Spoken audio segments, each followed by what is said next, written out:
الشیطان الرجیم بسم اللہ الرحمن الرحیم۔ سورہ فصلت کی 25 نمبر آیت ہے۔ اللہ تعالی کا فرمان ہے وَقَيَّضْنَا، اور مقرر کر دیے ہم نے لہم، ان کے لیے قرناء، کچھ برے ساتھی، فزینوا، تو انہوں نے مزین کر دکھایا، لہم، ان کے لیے، ما بین ایدیہم، وہ جو ان کے سامنے ہے، وما خلفہم، اور وہ جو ان کے پیچھے ہے، وحق، اور ثابت ہو گئی، علیہم، ان پر، القول، بات، فی امم، ان امتوں کے ساتھ جو قد خلت، یقیناً گزر چکی ہیں، من قبلہم، ان سے پہلے، من الجن والانس، جنوں اور انسانوں میں سے، انہم، بے شک وہ، کانوا خاسرین، نقصان اٹھانے والوں میں سے تھے۔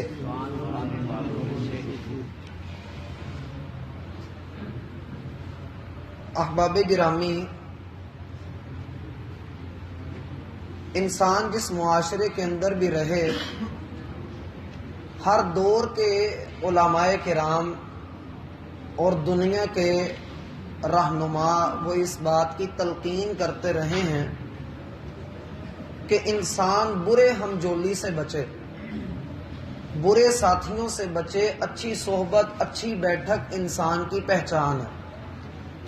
انسان جس جگہ پر اٹھتا بیٹھتا ہے، جن لوگوں کے ساتھ اس کے تعلقات ہیں، وہ ان کے طریقے کو اور ان کی عادتوں کو اختیار کر لیتا ہے۔ نبی صلی اللہ علیہ وآلہ وسلم نے فرمایا المرء علی دین خلیلہ فلینظر من یخالل، بندہ اپنے دوست کے دین پر ہوتا ہے، بندہ اپنے دوست کے طریقے پر، اس کی عادت پر اس جیسا ہوتا ہے۔ تو تم میں سے ہر کوئی دیکھ لے کہ وہ کس کے ساتھ دوستی کر رہا ہے۔ اور یہ عظیم الشان حدیث ہمیں یہ بتلاتی ہے کہ اگر ہم اچھے لوگوں کے ساتھ اٹھے بیٹھیں گے تو ہمارے ایمان میں بڑھوتری ہوگی، ہمارا ایمان سلامت رہے گا، نیکی ہماری عادت بنے گی۔ اور اگر ہم برے لوگوں کی بیٹھک میں بیٹھیں گے تو ہمارے اندر بھی وہی عادتیں پائی جائیں گی جو ان میں پائی جاتی ہیں۔ انسان جتنا مرضی کہے کہ میں اپنے آپ کو بچا کر رکھتا ہوں، میرے اندر یہ بری عادت نہیں آ سکتی، یا وہ میرے ذہن کو نہیں بدل سکتا، تو ایسا ممکن نہیں، کیونکہ یہ فطرت ہے۔ اللہ تعالیٰ نے قرآن میں فرمایا الزانی لا ینکح الا زانیۃ او مشرکہ، زانی آدمی صرف زانیہ عورت سے یا مشرکہ عورت سے نکاح کرتا ہے۔ والزانیۃ لا ینکحها الا زان او مشرک، اور جو زانیہ عورت ہے وہ بھی اسی طرح کے کسی گندے مرد کے ساتھ ہی نکاح کرتی ہے۔ پھر آگے مشہور آیت قرآن کی کہ الخبیثات للخبیثین والخبیثون للخبیثات، گندے لوگ گندے لوگوں کے لیے ہی ہوتے ہیں، اور پاک لوگ، پاک مرد پاک عورتوں کے لیے ہوتے ہیں۔ تو یہ ایک فطری اصول ہے۔ اب اگر کوئی شخص اللہ رب العالمین کی آیات کو کھلواڑ سمجھے، ان کا مذاق اڑائے، ان میں بلا وجہ کی بحث کرے اور ان کو جھٹلائے، اللہ سبحانہ و تعالی کے بارے میں عقیدہ غلط رکھے، رسول اللہ صلی اللہ علیہ وآلہ وسلم کی رسالت میں شکوک و شبہات کا شکار ہو، یا پھر اپنے آپ کو مسلمان تو کہے مگر صحابہ کرام کے اوپر تبرہ کرے، صحابہ کرام کو برا بھلا کہے، ان کے عیوب اور ان کی خامیوں کو لوگوں کے درمیان عام کرتا پھرے، تو ایسا بندہ نہ صرف یہ کہ اپنے دین کا بیڑا غرق کرتا ہے، بلکہ وہ اپنی آخرت کو، اپنے ذہن کو، معاشرے کو بھی تباہ کر بیٹھتا ہے۔ اور ایسے لوگوں کے ہمجولی، ایسے لوگوں کے ساتھی وہ بھی اسی طرح کے ہوتے ہیں جو ان کو بڑھاوا دیتے ہیں۔ ایک بندہ اگر غلط بات کر رہا ہے اور اس کو کوئی روکنے والا، سمجھانے والا، ٹوکنے والا نہیں ہے، سارے اس کو ٹھیک کہہ رہے ہیں، تو ایسے بندے کی آخرت برباد ہے۔ اللہ تعالیٰ فرماتے ہیں کہ جن لوگوں کو ہم نے جہنم کے اندر پھینکا، ان کے اوپر ذلت کی پھٹکار اتری اور ان کے اعضاء ان کے خلاف گواہ بن گئے۔ دنیا میں ان لوگوں کی حالت کیا تھی کہ وَقَيَّضْنَا لَهُمْ قُرَنَاءَ فَزَيَّنُوا لَهُمْ مَا بَيْنَ أَيْدِيهِمْ وَمَا خَلْفَهُمْ، ہم نے کچھ گندے ساتھی ان کے اوپر مسلط کر دیے۔ ایک بات یہاں سمجھ لیں کہ دنیا کے اندر جتنی بھی خیر ہے اس خیر کا خالق اللہ ہے، اور دنیا میں جتنے بھی شر ہیں ان شرور کا خالق بھی اللہ ہی ہے۔ ہم پڑھتے ہیں قل اعوذ برب الفلق، میں پناہ مانگتا ہوں صبح کے رب کی، من شر ما خلق، ہر اس شر سے جو اس نے پیدا کیا ہے۔ تو ہر چیز کے اندر جو شر ہے، مجھ میں شر بھی ہے خیر بھی ہے، آپ میں شر بھی ہے خیر بھی ہے۔ دنیا کی ہر چیز کے اندر کوئی نہ کوئی ایسے معاملات ہوتے ہیں، لیکن ادب یہ ہے جو قرآن و سنت نے ہمیں سکھایا ہے، وہ یہ کہ خیر کی نسبت، خیر کے بارے میں ہمیشہ یہ کہا جائے گا کہ خیر اللہ کی طرف سے اور شر میری طرف سے اور شیطان کی طرف سے۔ یعنی اگر میں آپ کے سامنے ایک بات رکھتا ہوں اور اس میں کوئی اچھی بات ہے تو وہ اللہ کی طرف سے ہے، اور اگر کوئی غلطی ہے، کوئی بری بات ہے تو وہ میری کوتاہی ہے، میری سستی ہے۔ اس میں میں یہ نہیں کہوں گا کہ نعوذ باللہ اللہ رب العالمین نے اس میں شر ڈالا ہوا ہے، یعنی شر کی نسبت اپنی طرف کریں گے، یہ اللہ کا ادب ہے۔ اور یہ ادب ہمیں سکھایا جاتا ہے صراط الذین انعمت علیہم، اے اللہ ہم ان لوگوں کا رستہ چاہتے ہیں جن پر تو نے انعام کیا، یہ خیر تھی جس کی نسبت اللہ کی طرف ہوگی۔ غیر المغضوب علیہم، ایسے لوگوں کا رستہ ہم نہیں چاہتے جن پر تیرا غضب نازل ہوا ان کی گندی حرکتوں کی وجہ سے، ولا الضالین، اور نہ ان کا چاہتے ہیں جو گمراہ ہوئے۔ تو شر کی نسبت بندے کو اپنی طرف کرنی، اور اس کی اپنی حرکتیں، انسان جو کچھ کرتا ہے، جو کچھ اس کے اعمال ہیں، اس کی بنا پر اس کے لیے خیر اور اس کی شر کا فیصلہ ہوتا ہے۔ اب سوال یہاں پر یہ بھی آتا ہے کہ ایک انسان نیکوکار ہو، اچھے کام کرتا ہو، لیکن پھر بھی اس کے اوپر مصیبتیں آ رہی ہوں، تو ایسی صورت میں اس کو شرور کیوں مل رہے ہیں؟ تو اس کا جواب یہ ہوتا ہے کہ اگر کوئی بھی آنے والی مصیبت بندے کو اللہ کے قریب کر دے، اللہ کی یاد اس کے دل میں مزید آئے، وہ اپنے رب کے مزید قریب ہو، تو ایسی صورت میں وہ مصیبت اس کے لیے خیری ہے، کیونکہ نبی صلی اللہ علیہ وآلہ وسلم نے فرمایا کہ مومن کے اوپر کوئی مصیبت آتی ہے، وہ اس پر صبر کرتا ہے تو یہ اس کے لیے فکان خیر اللہ، تو یہ اس کے لیے خیر ہے۔ اور اگر کسی بندے پر کوئی مصیبت آئے اور بجائے اس مصیبت میں وہ اپنا محاسبہ کرنے کے، اپنی اصلاح کرنے کے، وہ اللہ سے اور دور ہو جائے، تو یہ فتنہ ہے، یہ شر ہے، جس کا اس کو اللہ رب العالمین نے کسی سزا دے دی ہے، اس کو کسی گناہ کی پاداش میں اللہ نے اس کو اس مصیبت میں مبتلا کر دیا۔ اور حتیٰ کہ بعض اہل علم یہ بھی کہتے ہیں کہ اللہ بندوں کو اگر مصیبتوں میں مبتلا کرتا ہے تو یہ بھی خیر ہے۔ کس طرح سے کہ بندے پلٹ آئیں، بندے سمجھیں کہ ہم نے یہ کیا کیا ہے۔ آپ سورہ رحمان پڑھتے ہیں تو اس میں اللہ رب العالمین کہتے ہیں ہذہ جہنم التی یکذب بها المجرمون، یہی ہے وہ جہنم جس کو مجرم جھٹلایا کرتے تھے۔ یطوفون بینہا وبین حمیم آن، یہ جہنم کے ارد گرد اور پانی پینے کا جو گھاٹ ہے، جو کھولتا ہوا پانی ہے، اس میں یہ اب چکر لگا رہے ہیں۔ ساتھ ہی کہا فبأی آلاء ربکما تکذبان، تم اپنے رب کی نعمتوں کو کون کون سی نعمتوں کو جھٹلاؤ گے؟ تو سوال یہ آتا ہے کہ اللہ جہنم کے ذکر میں کون سی نعمت ہے؟ جہنم کا ذکر اللہ نے کیا تو اس میں کون سی نعمت ہے جس کو جھٹلانے کی یہاں بات ہو رہی ہے؟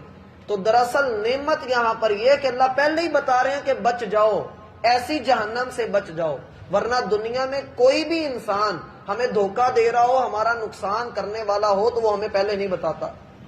اللہ رب العالمین نے ہمیں بتا دیا کہ اگر یوں کرو گے تو یہ نقصان ہوگا، یہ اس کی رحمت ہے۔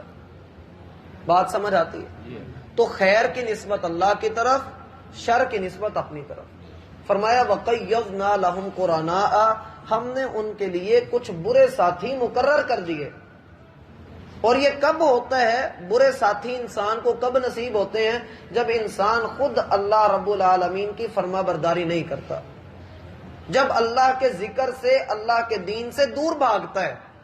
ایک جگہ پہ اللہ فرماتے ہیں، آگے جا کر آپ پڑھیں گے، وَمَن يَعْشُ عَن ذِكْرِ الرَّحْمَنِ نُقَيِّضْ لَهُ شَيْطَانًا فَهُوَ لَهُ قَرِينٌ، جو کوئی بھی ہمارے ذکر سے نفرت کرتا ہے، منہ پھیرتا ہے، بھاگتا ہے، ہم اس کے اوپر شیطان کو مسلط کر دیتے ہیں اور وہی اس کا ساتھی بن جاتا ہے۔ نبی صلی اللہ علیہ وآلہ وسلم نے فرمایا کہ تم میں سے ہر ایک کے اوپر اللہ نے کچھ فرشتے بھی مقرر کیے ہیں اور کچھ شیطان بھی ہیں۔ شیطان اس کو شر کی طرف لے کر جاتے ہیں، فرشتے اس کو خیر کی طرف لے کر جاتے ہیں۔ تو لوگوں نے کہا اللہ کے رسول کیا آپ پر بھی شیطان ہے؟ آپ علیہ السلام نے فرمایا ہاں مجھ پر بھی تھا، لیکن میں نے اس کو دعوت دی تو وہ میرا فرما بردار بن گیا۔ جن تھا تو اللہ رب العالمین نے جن کو ہدایت دے دی، اللہ کے رسول کی دعوت کی وجہ سے وہ ہدایت والا ہو گیا۔ بات سمجھ آتی؟ تو بندے کو چاہیے کہ بندہ اپنے نفس کو، اپنے اندر کو سیدھا رکھے۔ فرمایا فَزَيَّنُوا لَهُم مَا بَيْنَ أَيْدِيهِمْ وَمَا خَلْفَهُمْ، یار دوستوں کے کارنامے یہ ہوئے کہ انہوں نے اس شخص کے لیے اس کے گندے اعمال کو بھی خوبصورت بنا دیا۔ بھائی تو بھی غلط ہو سکتا ہے، تو اپنا لالا ہے، تو اپنا یار ہے، تو اپنا لنگوٹیا ہے، بھلا تو نے بھی کبھی غلط کیا ہوگا؟ نہیں تو ٹھیک ہے، تو بس کر، تیرے یار تیرے ساتھ ہیں۔ فَزَيَّنُوا لَهُم مَا بَيْنَ أَيْدِيهِمْ، اس کے گندے کام کو، اس کی بری حرکتوں کو اس کے لیے مزین کر کے اس کے سامنے رکھ دیا، خوشنما بنا دیا، یعنی بدنما چیز کو، گندی چیز کو خوبصورت بنا کر اس کے سامنے رکھ دیا۔ ما بین ایدیہم وما خلفہم، اس میں دو قول ہیں۔ پہلا قول یہ کہ اس سے مراد یہ ہے کہ اس کے دوستوں نے اس کو یہ پٹی پڑھا دی کہ تم نے پچھلی زندگی میں جو کام کیے وہ بھی ٹھیک تھے اور جو اب تم کر رہے ہو وہ بھی ٹھیک ہے۔ دوسرا قول یہ ہے کہ تم نے دنیا میں جو حرکتیں کی ہیں وہ بھی ساری ٹھیک ہیں، اگر ٹھیک نہ ہوتی تو اللہ تمہیں اتنے نوازتا، اب تم اور زیادہ ہمت کرو، آخرت میں بھی تمہارے لیے یہی کچھ پڑا ہے۔ فَزَيَّنُوا لَهُم مَا بَيْنَ أَيْدِيهِمْ وَمَا خَلْفَهُمْ، جب انہوں نے ایسی حرکتیں کی، فرمایا وَحَقَّ عَلَيْهِمُ الْقَوْلُ فِي أُمَمٍ قَدْ خَلَتْ مِن قَبْلِهِمْ مِنَ الْجِنِّ وَالْإِنسِ، تو پھر ان کے اوپر دلیل پوری ہو گئی، بات ثابت ہو گئی، پکی ہو گئی، فرض ہو گئی یہ بات جو اللہ نے پہلی امتوں کے جنات اور انسانوں پر لکھ دی ہے۔ وہ بات کیا ہے وہ انشاءاللہ میں آپ کو بتاتا ہوں، لیکن پہلے یہ بات سمجھ لیں کہ انسان کے نزدیک، مسلمان کے نزدیک دوستی اور دشمنی کا معیار کیا ہے۔ دوستی ہے اللہ کے لیے، آپ کسی کے ساتھ کوئی بھی تعلق بنا رہے ہیں، اس میں بنیادی چیز ہونی چاہیے الحب فی اللہ، محبت اللہ کے لیے ہوتی ہے، والبغض فی اللہ، اور دشمنی بھی اللہ کے لیے ہی ہوتی ہے۔ دوستیوں کے کئی درجات ہیں۔ پہلا درجہ ہے جس میں انسان صرف لین دین کے معاملات کرتا ہے، یہ آپ دنیا کی کسی بھی قوم کے ساتھ کر سکتے ہیں، قادیانی ہے، شیعہ ہے، کوئی مرتد ہے، زندیق ہے، کافر ہے، یہودی ہے، عیسائی ہے، لین دین کے جو مالی معاملات ہیں، آپ بازار میں بیٹھے ہیں، کوئی آپ کے پاس آ جاتا ہے، یہودی ہے، عیسائی ہے، سکھ ہے، وہ کسی بھی دھرم سے تعلق رکھتا ہے، وہ آپ کے پاس آتا ہے، آپ اس کے ساتھ لین دین والا معاملہ کر سکتے ہیں۔ اللہ کے رسول نے یہود کے ساتھ بھی معاملات کیے تھے۔ دوسرا آ جاتا ہے موالات، اس کو فقہ میں کہتے ہیں موالات۔ موالات ہوتا ہے جس میں انسان ان کے ساتھ محبت کی پینگیں بڑھانا شروع کر دے، یہ حرام ہے۔ یعنی انسان یہودیوں کو اچھا سمجھے، ان کو اپنے گھر مار میں جگہ دینی شروع کر دے، اور یہ کہ ان کے اور اپنے دین میں کوئی فرق نہ خیال کرے، قادیانیوں کے ساتھ، مرتدوں کے ساتھ، زندیقوں کے ساتھ وہ اس طرح کے کام شروع کر دے، تو یہ حرام ہے۔ اللہ رب العالمین نے فرمایا تم میں سے جو کوئی ان کے ساتھ ولی والا رویہ اختیار کرے گا، ان کو اپنا ولی بنائے گا، تو وہ انہی میں سے ہو جائے گا۔ بلکہ طبرانی میں روایت آتی ہے، نبی علیہ السلام نے فرمایا من رضی عمل قوم فہو منہم، جو کسی قوم کے عمل سے راضی ہوا، خوش ہوا، وہ انہی میں سے ہو جائے گا۔ مشہور حدیث ہے من تشبہ بقوم فہو منہم، جس نے کسی قوم کی مشابہت اختیار کی تو وہ انہی میں سے ہو جائے گا۔ تو برے دوستوں سے پناہ مانگنی چاہیے، بلکہ رسول اللہ صلی اللہ علیہ وآلہ وسلم کی روایات میں آتا ہے، آپ کی دعا ہوتی تھی اللہم یسر لی جلیسا صالحا، اے اللہ مجھے اچھا دوست عطا کر دے، نیک دوست عطا کر دے۔ اور ایک حدیث آتی ہے کہ اچھے دوست کی نشانیاں کیا ہیں؟ 3 نشانیاں رسول اللہ صلی اللہ علیہ وآلہ وسلم نے ذکر کی ہیں اچھے دوست کی۔ ان میں سے ایک نشانی یہ ہے کہ من ذکرکم اللہ آخرتہ، من ذکرکم اللہ رؤیتہ، جس کو دیکھ کر تمہیں اللہ یاد آ جائے۔ اچھے دوست کی پہلی نشانی یہ ہے کہ جس کو دیکھ کر تمہیں اللہ یاد آ جائے، وَزَادَ فِي عَمَلِكُمْ مُنْتِقُهُ، اور جس کی بات سن کر تمہارے علم میں اضافہ ہو۔ اور تیسری نشانی وَذَكَّرَكُمُ الْآخِرَةَ عَمَلُهُ، اور اس کا عمل دیکھ کر تمہیں آخرت یاد آ جائے۔ یہ 3 نشانیاں، ایک یہ کہ اسے دیکھ کر اللہ یاد آ جائے، اس کی بات تمہارے علم میں اضافہ کرے، اور آخرت یاد آ جائے تمہیں اس کا عمل دیکھ کر۔ یہ 3 نشانیاں اچھے دوست کی ہیں۔ تو اچھا دوست بنانا چاہیے۔ وہ مشہور حدیث بھی آپ کے علم میں ہے کہ اچھے دوست کی مثال خوشبو بیچنے والے کی طرح ہے، اور برے دوست کی مثال بھٹی میں پھونک مارنے والے کی طرح ہے۔ تو بندے کو اچھا دوست بنانا چاہیے، ورنہ انسان اپنے دوست کے دین پر ہوتا ہے۔